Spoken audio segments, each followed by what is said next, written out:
Drug free சொசைட்டியா மாத்தணும்ன்றதுக்காக காலைல ஒரு அவேர்னஸ்க்கு போயிட்டு வந்தேன். அது போயிட்டு வந்ததுக்கு அப்புறம் ஒரு தப்பான ஒரு ரூமர் வந்து கிளப்பிட்டு இருக்காங்க. என்னன்னா, நாங்க ஐபிஎல் மேட்ச்க்கு ஒரு 2 இயர்ஸ் பிஃபோர் சம்திங் போயிருந்தோம். பாப்பா பிறந்து கொஞ்ச நாள் கழிச்சு, அது ஒரு 2 இயர்ஸ் பிஃபோர் இருக்கும், டேட் கூட தெரியல. அந்த டைம்ல ஃபேமிலியோட எல்லாரும், ஃபேமிலி ஃப்ரெண்ட்ஸ் எல்லாருமே போயிருந்தோம். அந்த டைம்ல வந்து என்னன்னா, ஒய்ஃப் வந்து இந்த மாதிரி ஒரு பாப்பா வந்து டேப்லெட் முழுங்க மாட்டா, அதை துப்பிடுறா அப்படின்றதுக்காக ஒரு டேப்லெட்டை வந்து அதை கிரஷ் பண்ணி அதை இதுக்கு தண்ணியில கலந்து பாப்பாக்கு கொடுக்கணுன்றதுக்காக ஒரு டேப்லெட்டை கிரஷ் பண்ணி அதை கொடுக்குறோம். ஐபிஎல் மேட்ச் ஸ்டேடியம்ல அவ்வளோ கூட்டம், அவ்வளோ கும்பல், அவ்வளோ போலீஸ் ப்ரொடெக்ஷன், அவ்வளோ பேர் என் பேக்ல ஃப்ரண்ட்ல எல்லாருமே இருக்கிறாங்க. அந்த இருக்கிற டைம்ல பாப்பாவுக்கு ஃபீட் பண்றதுக்கு எங்க வீட்டுல இருந்து கிளம்பி போகும்போது அதை நம்ம கிரஷ் பண்ணிட்டு இருக்கோம். அதை வந்து கிரஷ் பண்ற டைம் அதை எடுத்து இப்போ ட்ரக்னு சொல்லிட்டு தப்பான ஒரு வீடியோ வந்து வைரல் பண்ணிட்டு இருக்காங்க. இது ரொம்ப மனசுக்கு கஷ்டமான ஒரு சூழ்நிலையா இருக்கு. ஸோ இந்த மாதிரிலாம் ப்ளீஸ் பண்ணாதீங்க, தயவு செஞ்சு அவாய்ட் பண்ணிக்கோங்க. அது ஐபிஎல் நடக்கிற இடம், அவ்வளோ போலீஸ் ப்ரொடெக்ஷன், அவ்வளோ ஃபேமிலி பீப்புள்ஸ் ஃப்ரெண்ட்ஸ்ல இதெல்லாம் இருக்காங்க. இது ஈஸியான விஷயம் கிடையாது அதை தப்பா பேசுறதுக்கு. அதையும் வந்து தப்பா போட்டுட்டு இருக்கு. அந்த மாத்திரைகளை அவர் உடைக்கிற விதம், அதை வந்து நொறுக்கிற விதம், அதை பொடியாக்குற விதம், அதை ஒரு ஏடிஎம் கார்டை பயன்படுத்தி அவர் அதை செய்யறாரு அப்படிங்கிற விதத்தை வச்சு அவர்கள் இந்த குற்றத்தை சாட்டுறாங்க. அந்த வீடியோல அதன் பிறகு அந்த பொடியாக்குன பிறகு அந்த மாத்திரையை அவர் ஏதாவது பயன்படுத்துறாரா, இல்ல அவர் ஏதாவது உட்கொள்றாரா, இல்ல அவர் உடன் இருப்பவர்கள் ஏதாவது உட்கொள்றாரா, அதை பத்தின எந்த வீடியோவும் அதுல இல்லை. அவர் அதற்கான விளக்கமும் தாமாக முன் வந்து கொடுத்துட்டாரு. அது குழந்தைக்காக உடைக்கக்கூடிய மாத்திரை, அது குழந்தைக்குன்னு கொடுக்குறோன்னு. இவங்க எல்லா லாஜிக்கும் சொல்றாங்க, குழந்தை எங்க காணும், அதை மாத்திரையை உடைக்கணும், மாத்திரையை நீங்க தண்ணியில, அது அவரவரோட விருப்பம், அது என்ன வேணாலும் செஞ்சிடும். ஒரு திமுகவினர் நீங்க ஒரு குற்றம் சாட்டுறீங்க ஒரு அமைச்சர் மீது அப்படின்னா ஒரு வலுவான ஒரு ஆதாரத்தை வச்சு நீங்க குற்றம் சாட்டக்கூடாதா? நீங்க அவர் மீது போதையை பயன்படுத்துறாருன்னு சொல்றீங்கன்னா அதை போதை பொருள் தான் அப்படிங்கிறத நீங்க உறுதிப்படுத்தணும். இல்ல அதை அவர் உட்கொள்றார் அப்படிங்கிற ஏதாவது ஒரு ஆதாரம் இருக்கணும். இல்ல அதை வாங்கியிருக்கிறார் அப்படிங்கிற ஒரு ஆதாரத்தை கொடுக்கணும். அமைச்சர் அவர்கள் தவறு செய்திருந்தால் நடவடிக்கை எடுக்கணும் அப்படிங்கறதுல எல்லாருமே சொல்ல போறாங்க. அது உறுதிப்பட தெரிவிக்கணும்.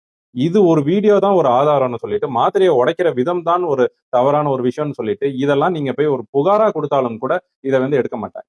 மாத்திரை இது போதைதான் சொல்வதற்கு எந்த ஆதாரமும் இல்லாத பொழுது சட்டப்படி இதுல ஒரு புகாரை கூட நீங்க கொடுத்து அதன் மீது ஒரு எஃப்ஐஆர் கூட பதிவு செய்யும். அதை உட்கொள்ற வகையில ஒரு வீடியோ இருந்தா கூட ஒரு போதுமான அளவுக்கு அதை நம்ம தவறுன்னு சொல்லலாம். அது கூட அதுல கிடையாது.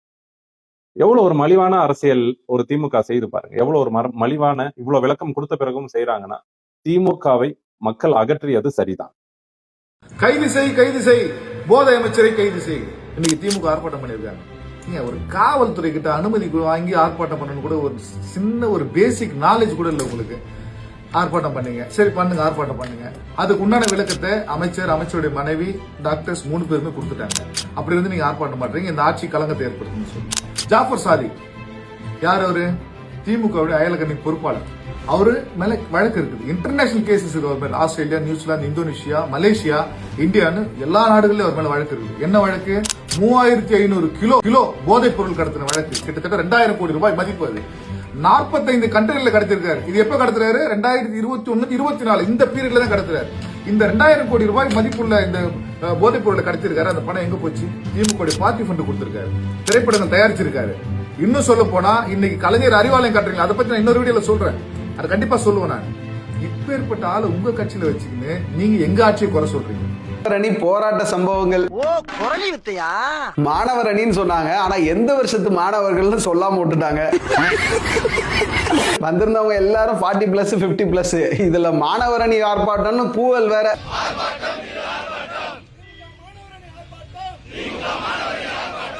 உண்மை சொல்ல போனா நான் ஒரு +2 ஸ்டூடெண்ட். வண்டியில அள்ளி போட்டு போகும்போது கதறல் வேற. இப்படித்தானே தூய்மை பணியாளர்களை வண்டியில ஏத்திட்டு போகும்போது அவங்க கதறி இருப்பாங்க. ஆண்டவன் அன்னைக்கே அதெல்லாம் கணக்குல வச்சிருப்பாரு போல் இருக்கு, திருப்பி கொடுக்கணும்னு. என்னடா என்ற திருப்பி கொடுக்கணும் இல்ல. இதுல ஜூலியக்கா வேற வடிவேல் வாய்ஸ்ல மிமிக்ரி எல்லாம் பண்ணிட்டு இருக்காங்க.